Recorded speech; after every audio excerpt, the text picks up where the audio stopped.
Banyak selawat, Allah hilangkan duka cita. Apa alasan kita tak berselawat kepada Nabi SAW?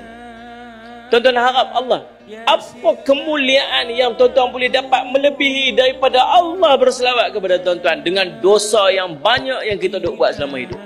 Apa lagi tuan-tuan alasan tuan-tuan tak mau selawat pada Nabi SAW? Tuan-tuan rasa risau dengan benda yang duk dalam kehidupan kita, benda yang duk jadi dalam masyarakat kita, memang merisaukan kita. Tuan-tuan risau, selawat pada Nabi SAW. Tuan-tuan duka cita, ada benda yang berlaku dalam kehidupan kita yang menyebabkan kita sedih, selawat pada Nabi SAW. Allahumma salli ala sayyidina Muhammad. Tuan-tuan, sama ada perkara dunia ataupun perkara akhirat, bimbang, duka cita, takut masuk neraka, takut mati, takut, apa tak? Allahumma salli ala sayyidina Muhammad.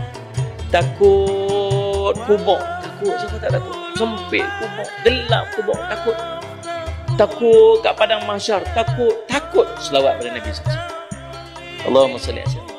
Dan dapat apa? Dalam hadis yang sama disebutkan, Nabi SAW menyebutkan, dan akan diampunkan dosa kamu.